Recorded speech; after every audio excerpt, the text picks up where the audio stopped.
I turned 48 the day everything began to fall apart, though I didn't know it then. Birthdays stopped being celebrations years ago.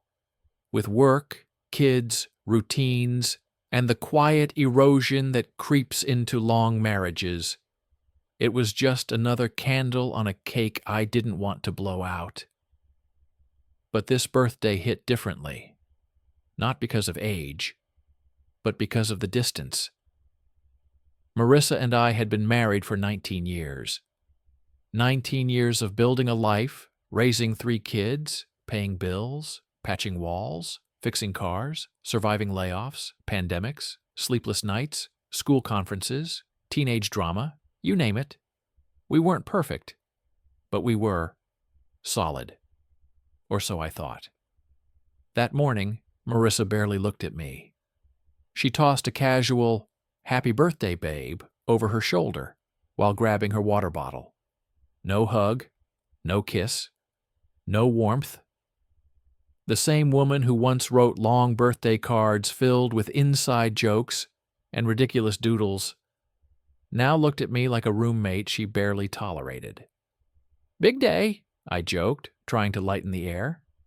"Long day," she corrected softly. "We've got training tonight. I'll be home late." Training.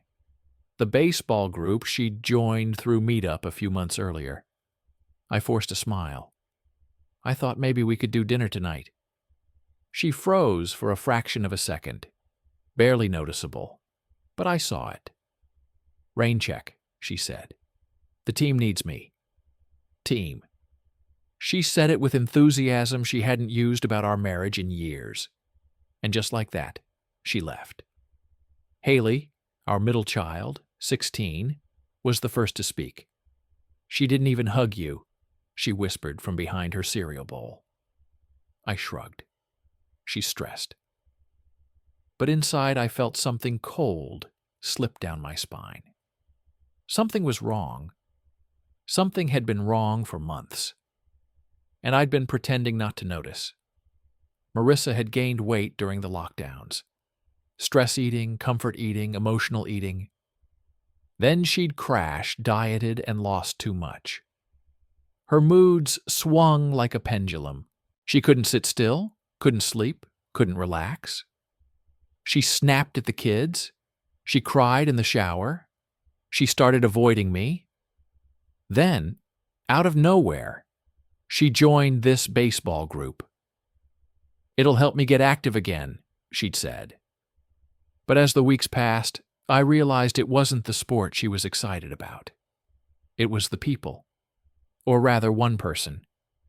Cole Rayner. I heard his name long before I ever saw him. Marissa complained about him constantly those first few weeks. "He's obnoxious. He flirts with everyone. He's one of those guys who thinks he's God's gift to the field. He just rubs me the wrong way." But then the complaints stopped, and the mentions of him changed. Cole said this. Cole taught me that. Cole is helping me with my swing. Cole thinks I'm improving. Cole. A man she claimed to dislike had suddenly become a name she said with too much softness. I wanted to be supportive. I wanted to believe she was just excited about something outside the house. But then things escalated. She started coming home smelling like smoke. Not cigarettes.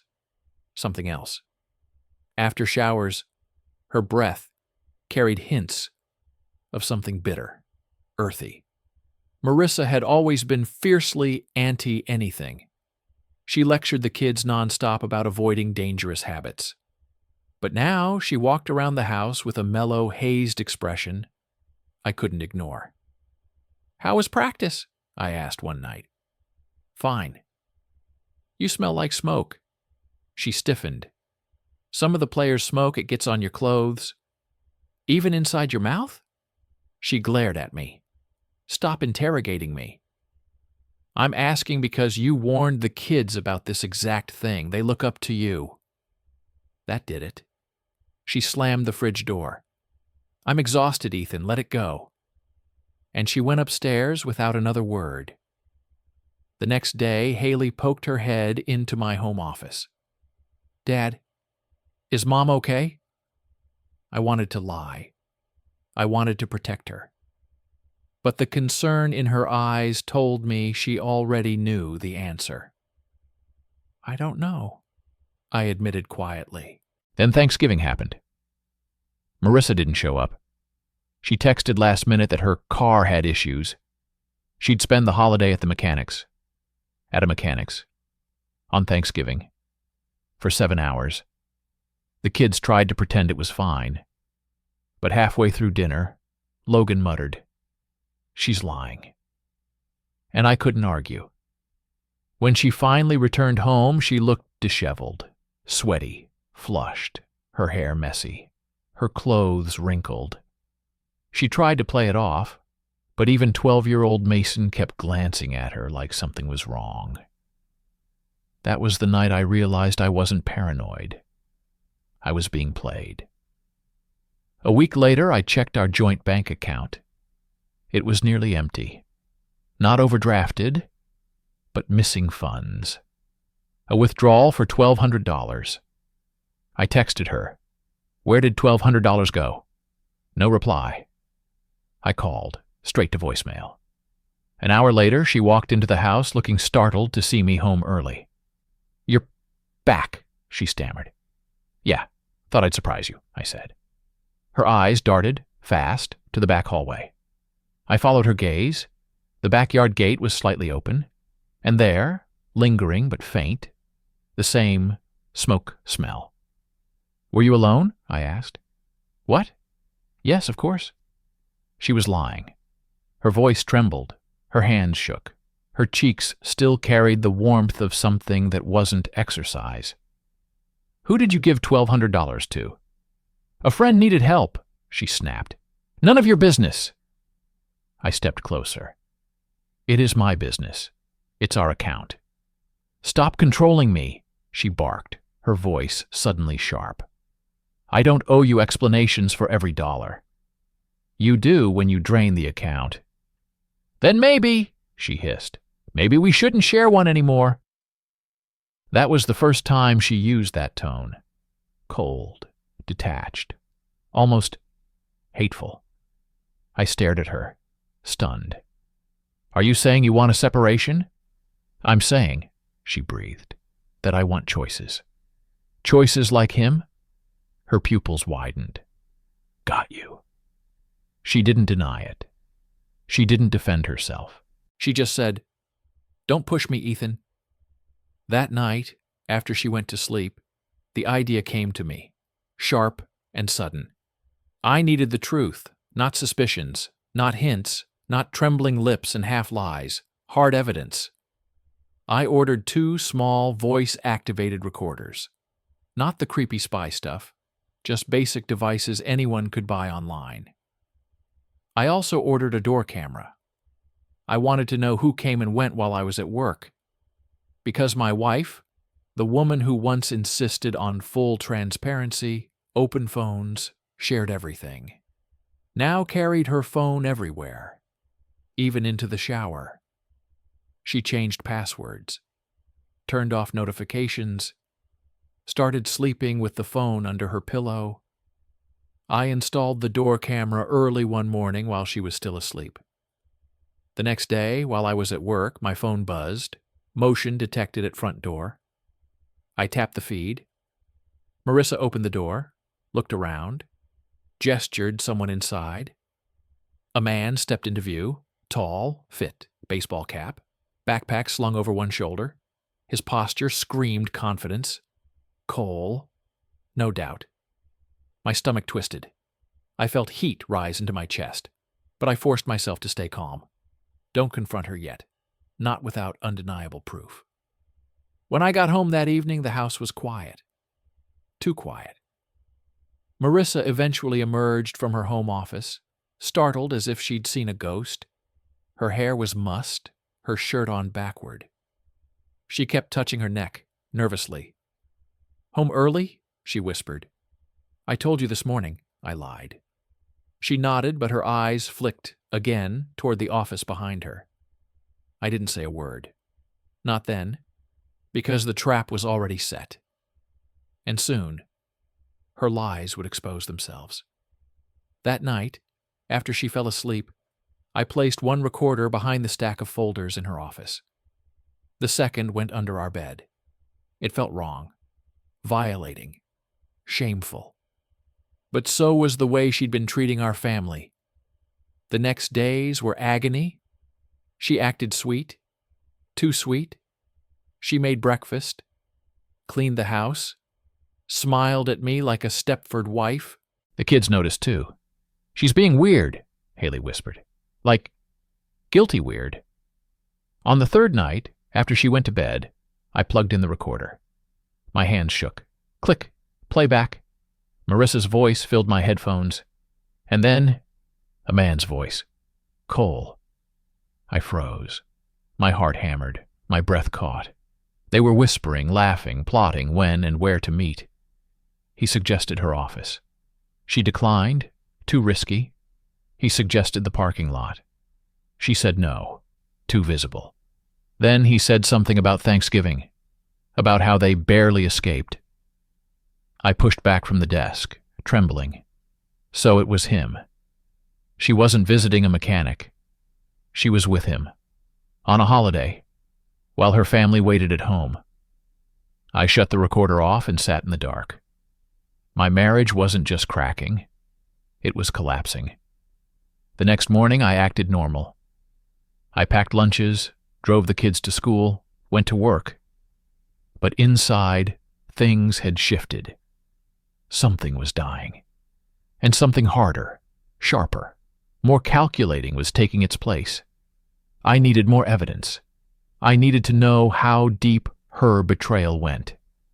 Because if she wanted to shatter our life, then I needed to be ready when the pieces hit the floor. Every time I closed my eyes, I saw them. Marissa's flushed cheeks, her soft giggle, Cole's low voice as he whispered to her in our home. The words rattled inside my skull, echoing like metal scraping metal. Thanksgiving was perfect. We got lucky. Lucky. Lucky that her family waited around a cold turkey while she warmed herself with him.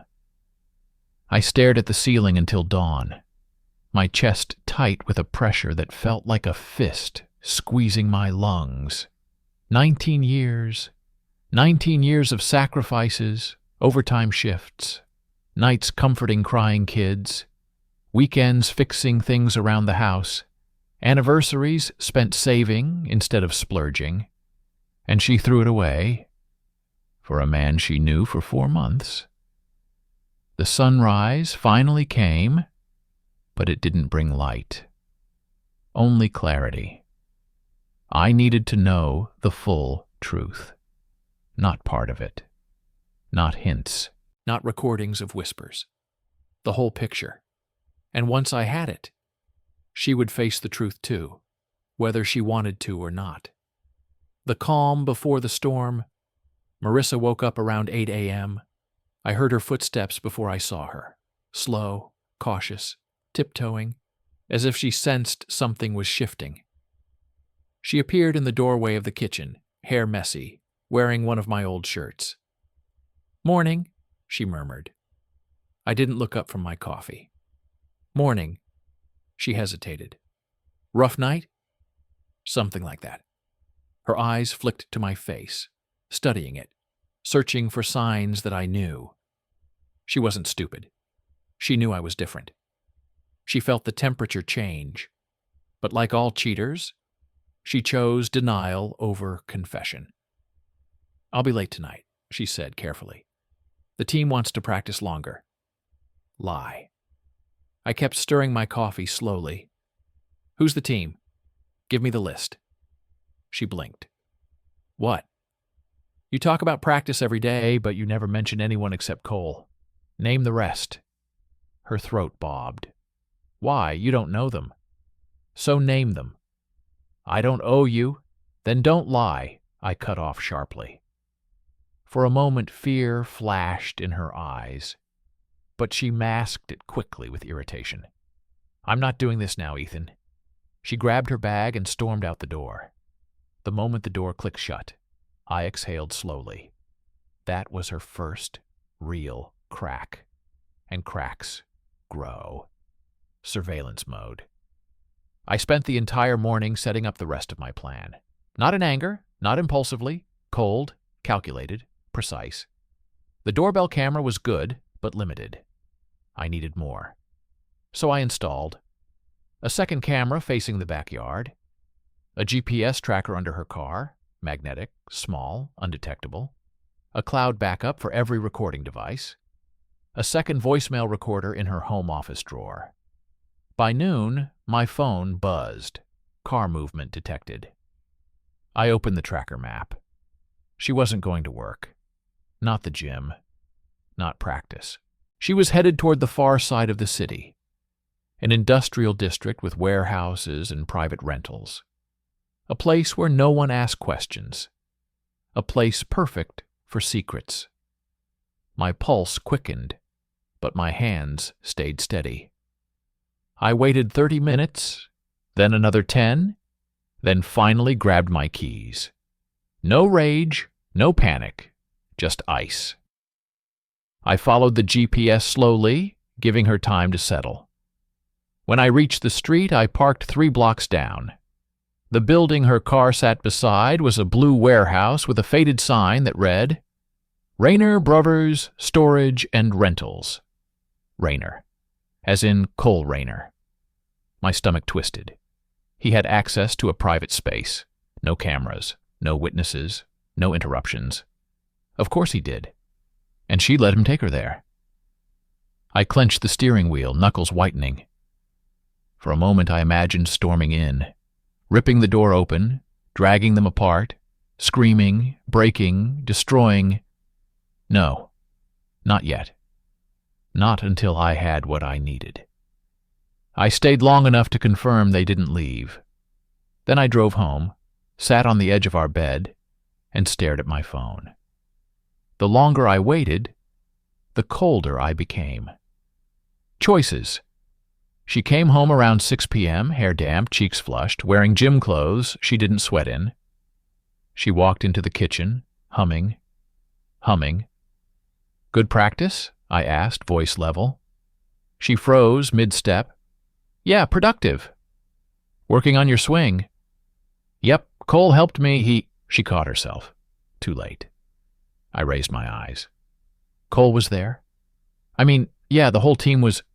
You're lying. Her face drained of color. I'm not... You are, and you know it.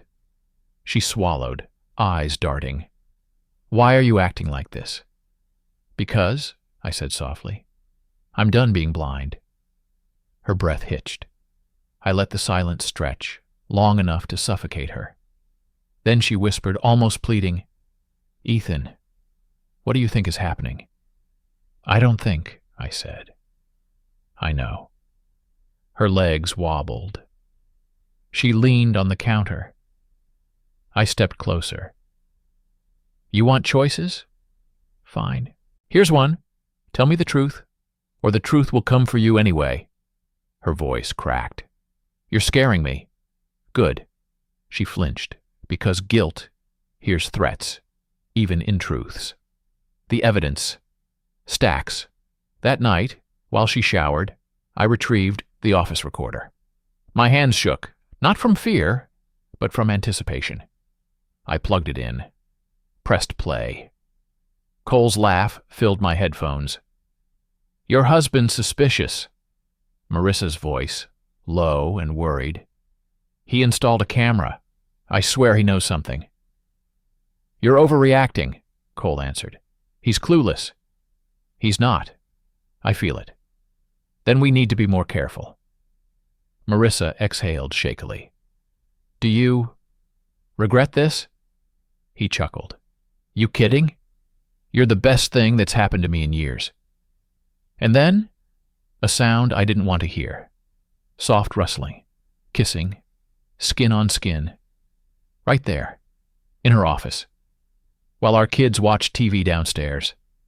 I ripped the headphones off, chest heaving. My vision blurred at the edges. My pulse hammered in my throat. My jaw locked so tightly it hurt. I wanted to punch something, scream, break, destroy. Instead, I forced myself to breathe, slow, controlled. Because the story was no longer just about pain. It was about consequences. The kids know. The next morning, Haley watched Marissa with narrowed eyes as she packed her bag. At some point, the kids stopped being oblivious. They noticed. The new clothes, the secretive smiles, the sudden late practices, the way she jumped when her phone buzzed, the way she avoided family dinners. And that morning, my daughter finally said it. "Mom, are you cheating on Dad?" The kitchen froze. Marissa's eyes widened. "Haley, absolutely not. What would make you say that?" "You're different," Haley said flatly. "And Dad looks sad all the time." Marissa blinked quickly, tears welling up. Her guilt slipped through her mask for the first time. "Sweetheart, I would never." I interrupted quietly. "Haley, finish your breakfast." She looked at me. She saw the truth in my eyes. She didn't argue. When she left the room, Marissa sagged against the counter, face ashen. "I can't believe she thinks that," she whispered. I stared at her. She stared back, and for the first time she understood. I wasn't pretending anymore. The final setup. By the end of the week, the GPS tracker displayed a pattern. Monday, warehouse. Wednesday, warehouse. Friday, warehouse. Always between 12 p.m. and 6 p.m. Always when I was busiest at work. Always when she thought she was safest.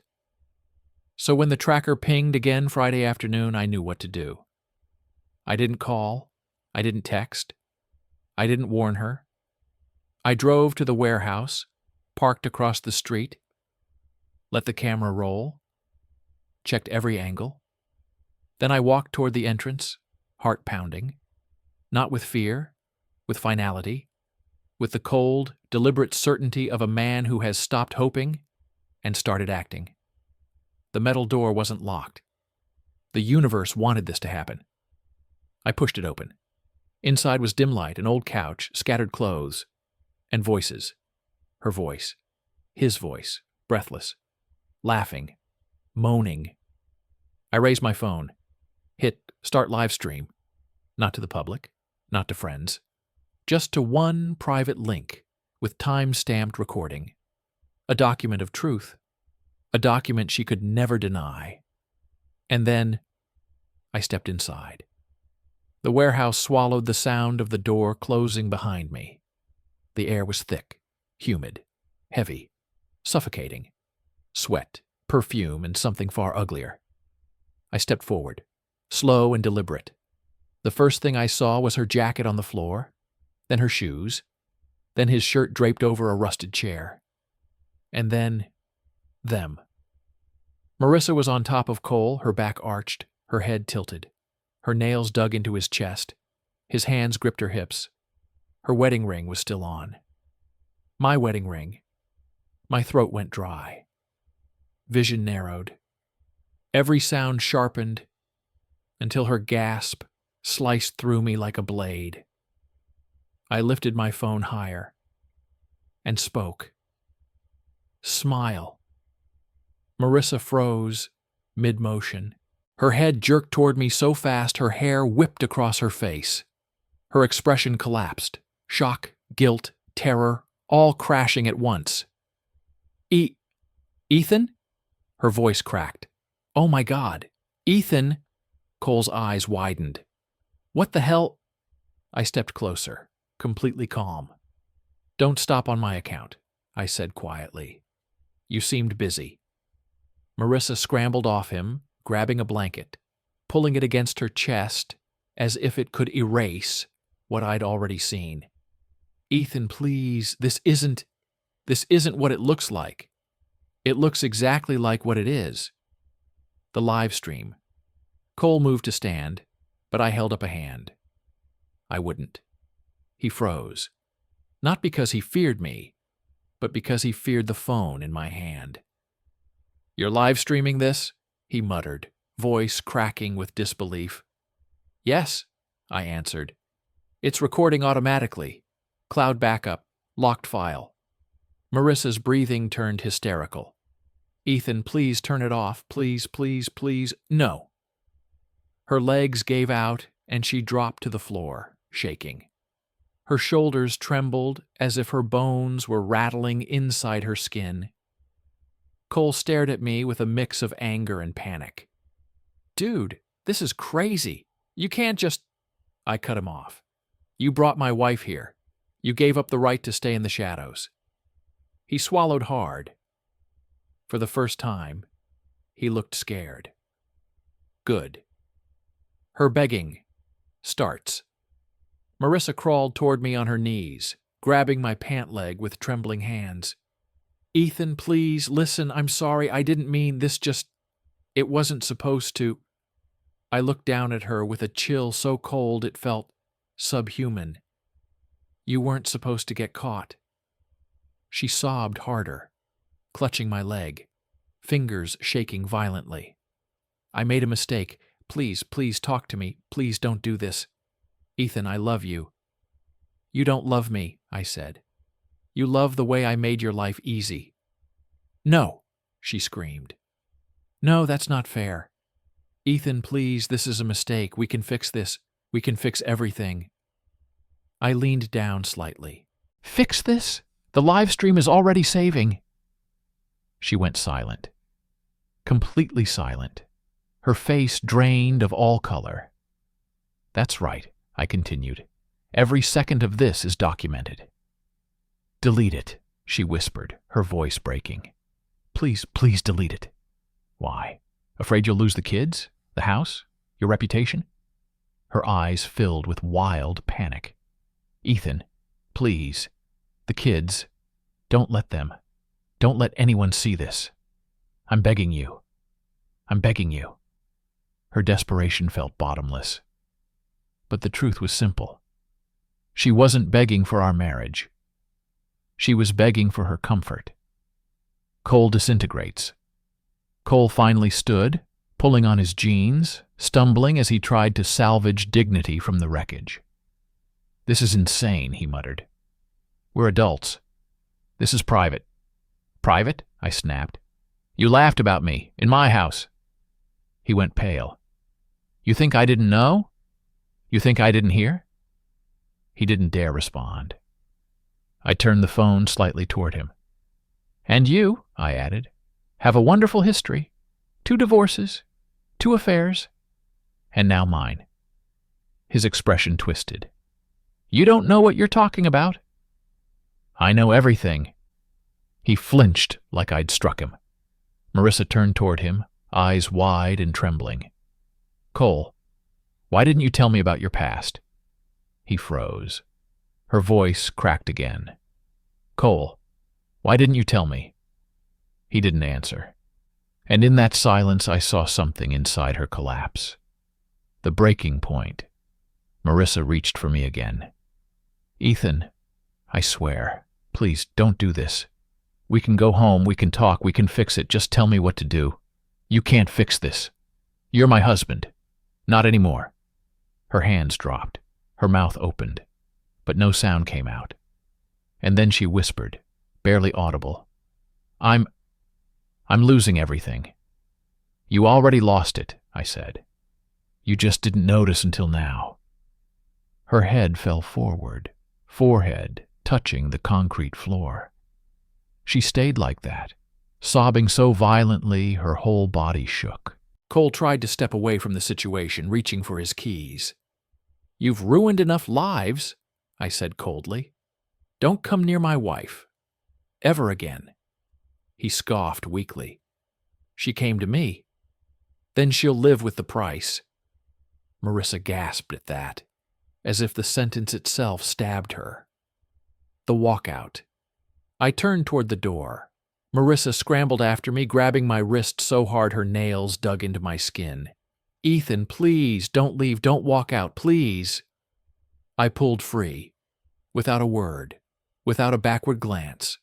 Her scream cracked through the warehouse behind me, raw, feral, agonizing. Ethan! But I kept walking. The door slammed shut between us, echoing like a verdict. Outside, the cold wind hit my face. I looked down at my phone. Recording saved, time-stamped, backed up. The truth was finally mine, and it was just beginning to destroy her world. When I got home, the house felt different. Not bigger, not quieter, just hollow, like something had been ripped out of the walls. I put my phone on the kitchen counter and sat at the table. My hands were steady, my breathing even, but inside, everything pulsed with a cold, vibrating numbness. 20 minutes passed before I heard the tires screech outside. The front door burst open. Marissa stumbled inside, hair wild, mascara smeared, blanket from the warehouse still clutched around her, like a funeral shroud. Ethan, please, don't do this. She was crying so violently she could barely speak. Every breath hitched like a body blow. I stayed seated. She collapsed in front of me, gripping the edge of my chair with both hands. Please, please talk to me. Please don't leave me. I'm sorry, I'm so sorry. I didn't move. Her sobs turned into gasps, then into these broken animalistic whimpers that didn't sound human anymore. Ethan, I don't want to lose you. I don't want to lose the kids. I don't want to lose my life. Please, please, tell me what to do. You should have thought about that before you climbed on top of another man. She froze. Her mouth opened, closed, opened again. But we can work through this. No, I said. You can't take something back after you stain it. Her eyes flinched like she'd been hit. The panic begins. She stood abruptly, pacing the kitchen in frantic circles. Oh God, Ethan, was it recording the whole time? Did you really save it? Did someone see it? Oh my God. Yes. She spun toward me. Who? Who saw it? Did anyone comment? Did it leak? It auto-saved. Cloud only. No one else has access. Her knees buckled with relief. Then terror crashed back in. Delete it. Delete it right now. No. Ethan, she screamed, slamming her fists on the table. Delete it. I slowly shook my head. She grabbed my shirt, shaking me like she could force me. Delete it, or I swear I will. I stood. Just stood. And she went silent instantly, stepping back like I'd become something she didn't recognize. Something dangerous. The kids wake up. We both heard it. Soft footsteps on the stairs. Our daughter Leah stood halfway down, eyes half open, face confused and frightened. Mom, Dad, why are you yelling? Marissa broke. Leah, sweetheart, go back upstairs. Mommy made a mistake, Mommy. Her voice cracked. Mommy needs a minute. Leah looked at me, then at her mother's tear-streaked face and shaking hands. Mom, are you okay? Marissa nodded too quickly. Yes, baby. Yes, I'm just tired. But Leah wasn't stupid. Not anymore. Why do you look like you've been crying? She whispered. Because the life she built on lies just collapsed. I stepped in. Leah, back to bed. Please. She hesitated, swallowed, and went upstairs slowly, looking back at us 3 separate times. When her door closed, Marissa collapsed against the wall, sliding down until she was sitting on the floor again. The begging returns. Her voice dropped to a whisper. Ethan, you're the only thing I have left. Please don't expose me. Please don't ruin my relationship with the kids, please. You ruined it yourself.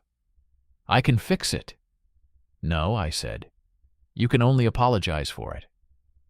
She buried her face in her hands. Are you going to divorce me? I don't see another option. Her whole body shook violently. Please don't take them away from me, she choked out. Please don't take the kids. I'm not taking them, I said. but they're going to see exactly who their mother is. No, she screamed. The video. Ethan, don't show them. Don't show anyone. Please. I don't intend to show them. She exhaled shakily, hope flickering. But, I continued, if you lie to them, even once, I will play it. Her mouth fell open. No sound came out. The phone call. Her phone lit up on the counter. Cole was calling. She lunged for it. I grabbed it first. She froze, eyes wide. I pressed speaker. Cole's voice filled the kitchen. Marissa, we need to talk. My girlfriend saw your car. She's threatening to leave. I need you to tell her nothing happened. Marissa turned white. Cole, she whispered. Why did you call? Why? He cut her off. We both screwed up. Just cover for me, okay? Tell her I was helping you with something, please. Marissa's lips trembled. He wasn't calling because he cared. He wasn't calling because he was worried. He was calling because he was trying to save his life, not hers. I watched the realization hit her like a hammer. Cole, she whispered, do you even care that my husband saw us? Cole sighed. Look, it's not personal. Not personal. That did it. Marissa broke into a sob so deep it had no air in it. I hung up. The night turns ugly. She sank onto the kitchen floor again, face buried in her palms. You destroyed me, she whispered. No, I said. You destroyed yourself. Her tears smeared across the tile. She looked up at me with nothing but raw desperation. I'll do anything, she choked out. Anything you say. Just tell me how to fix this. You can't. Ethan, please. You didn't just cheat, I said quietly. You lied. You lied to me, to the kids, to yourself, repeatedly, shamelessly. I know, she sobbed. I know, and I'm sorry, and I swear to God I'll never. It doesn't matter. She collapsed face first onto the floor, like her bones gave up holding her. The loneliest dawn. At 4:12 a.m., she finally fell asleep on the living room carpet, curled up under the warehouse blanket, her breathing ragged from hours of crying. I didn't touch her, didn't move her, didn't cover her. I walked upstairs. Inside our bedroom, the bed smelled like her perfume. A perfume she had worn on another man's skin. I opened the window to get rid of the scent. And for the first time since this entire nightmare started, the house felt cold, clean, honest. No illusions, no lies, no masks, just the truth. Finally. And the truth was this. Our marriage had died long before I caught her. Tonight only buried the body. Marissa didn't come upstairs the next morning. I found her still asleep on the living room floor, curled in the same position, the warehouse blanket tangled around her like a cocoon for someone who didn't want to face daylight. The sun hit her face through the window. She flinched but didn't wake. For a moment I just watched her, not with tenderness, not with anger, just distance, the kind you feel when you're looking at a stranger in your house. She finally opened her eyes, red and swollen, mascara smeared like bruises. Ethan, her voice cracked. Can we talk? No, I said. Not right now. She sat up slowly, pressing a hand against her forehead, like she hadn't slept in years. I didn't mean for any of this to happen, she whispered. You climbed onto another man, I answered calmly. You meant it! She flinched as if I'd hit her. But I wasn't yelling. I didn't need to. Sometimes calmness is more terrifying than rage. The children start to see our son, Tyler, walked into the kitchen, rubbing his eyes, backpack slung over one shoulder. He froze when he saw his mother on the floor, wrapped in a blanket, looking like she hadn't slept in a week. Mom, are you sick? Marissa swallowed. No, honey, Mommy's just tired. Tyler looked at me. The way kids do when they know their parents are lying but can't piece the truth together yet. Did you guys fight? Marissa inhaled sharply. I stepped in. We're dealing with something, bud. You don't need to worry. Tyler hesitated, then hugged me, not her. She watched that hug like it was slowly killing her. The first consequence. Once the kids were at school, she followed me into the kitchen like a shadow. I need to know what you're planning, she said, voice trembling. Divorce, I said simply. She squeezed her eyes shut. I thought you said we could.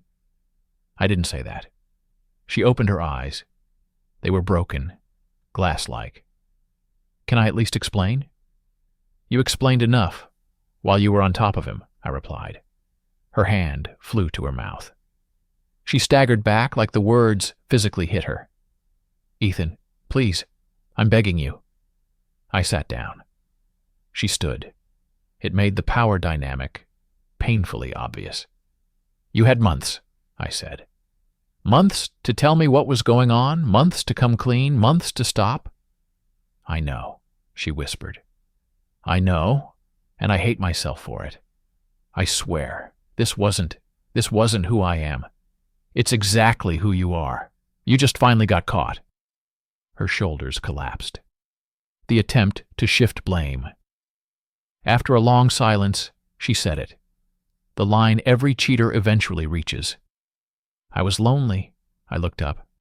Lonely people don't cheat, I said. Cowards do. She blinked, stunned by the coldness. You work all the time, she whispered. You're always tired. You never want to talk. You never want to say it, I said. You never want to sleep with me. She nodded slowly, and something inside me finally snapped, not loudly, but quietly, like a dry twig underfoot. You don't get to weaponize my exhaustion, I said. Not after what you did. Her eyes filled with tears. I wasn't trying to blame you. You were, I said. And if you ever try again, this conversation ends right here. She stared at the floor. I'm sorry, she whispered. No, I said. You're sorry you got caught. She didn't argue, because she knew it was true. The truth about Cole. I opened her phone. Her reaction was immediate. Ethan, please, no. I held up a hand. Sit. She sat. I opened the text thread with Cole. She covered her mouth with both hands as I read, out loud. Cole, you taste like you've been wanting this for years. Marissa, if he ever finds out, I'm done. Cole, he's oblivious. Relax. Marissa, I feel guilty, but I can't stop. By the end, she was shaking violently, her breathing shallow. Ethan, please, I was stupid. I wasn't thinking. Oh, you were thinking, I said. You were thinking very clearly. She cried. Harder. The legal move. I spoke to a divorce attorney yesterday, I said. She froze. What? You threatened divorce 3 times. You threw divorce paperwork at me once. I took you seriously. Her lip trembled. You already talked to an attorney? Yes. Her voice cracked into a whisper. What did he say? That the video proves infidelity, and that you losing custody is a real possibility if you try to fight. Her breath stopped. Actually stopped. Like her lungs forgot how to move. Ethan, I can't lose the kids. Please, I'll do anything. You should have thought about that before you invited another man into our house. This time, she didn't cry. She just lowered her head in a silent, defeated collapse. The confession. We sat across from each other at the table. Her voice was barely audible. I didn't just hurt you, she said. I humiliated you. I broke everything. I didn't answer. I threw away the only stable thing in my life for a man who didn't even care if I got caught. Still, I said nothing. Her chin trembled as she finally looked at me. Can you ever forgive me? No, I said softly. But I can end this peacefully if you cooperate. Her eyes filled again, but this time she didn't cry. She just nodded. Tell me what to do, she whispered. The new rules. First, I said, you sleep in the guest room. She nodded. Second, no more secret accounts. No more hidden behavior. No deleting messages. Another nod. Third, you tell the kids we're separating. You don't blame me. You don't lie. You don't twist it. Her eyes widened with fear. What do I tell them? The truth, I said. That you broke our vows.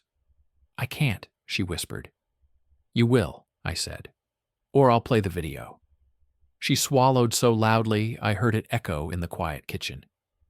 Okay, she whispered. I'll tell them. Her final question. She stood to leave, then paused. Ethan, do you hate me? I thought about it. Hate is hot. Rage, fire, violence.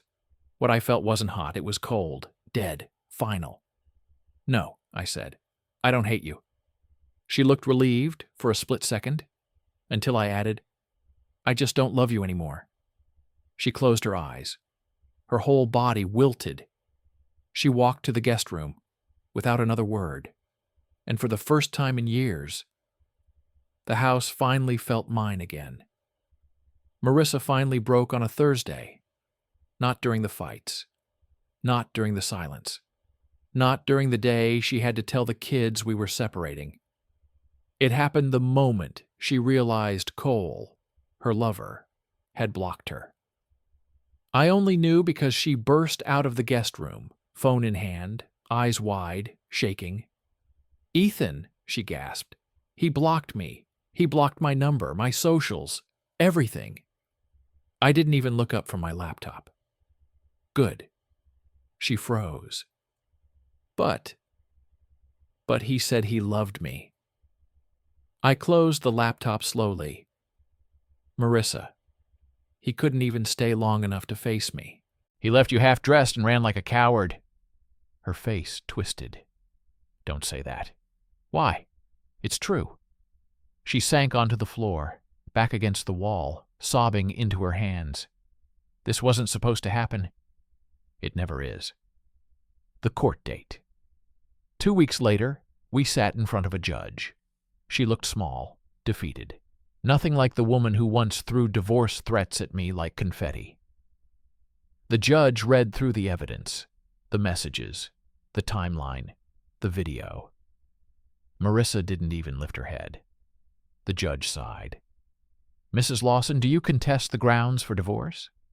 Her voice was tiny, barely there. No, Your Honor. And child custody? She swallowed, so hard her whole body shook. No, I won't fight him. The judge turned to me. Mr. Lawson, you're granted primary custody. Mrs. Lawson will have supervised visitation until a custody evaluator reviews her case. Her breath hitched. A quiet, broken sound. I didn't look at her. Not once. The collapse. Outside the courthouse, Marissa chased after me, heels clicking unevenly. Ethan, please don't do this. You're taking everything from me. I turned, calm and distant. You did that. I'm just signing the paperwork. She wiped her face with the back of her trembling hand. I know I destroyed us, but please, don't take the kids. You had the kids, I said, and you still chose him. She went pale. I wasn't thinking. You were thinking, I said, but not about them, not about me, only about what you wanted in the moment. She pressed her forehead to my chest, shaking. Please, please don't walk away from me. I stepped back. Goodbye, Marissa. She froze, like she'd just been shot. I walked away. She didn't follow. The last message from Cole. A day later, she showed up at the house to pick up the kids for her scheduled supervised visit. She looked different.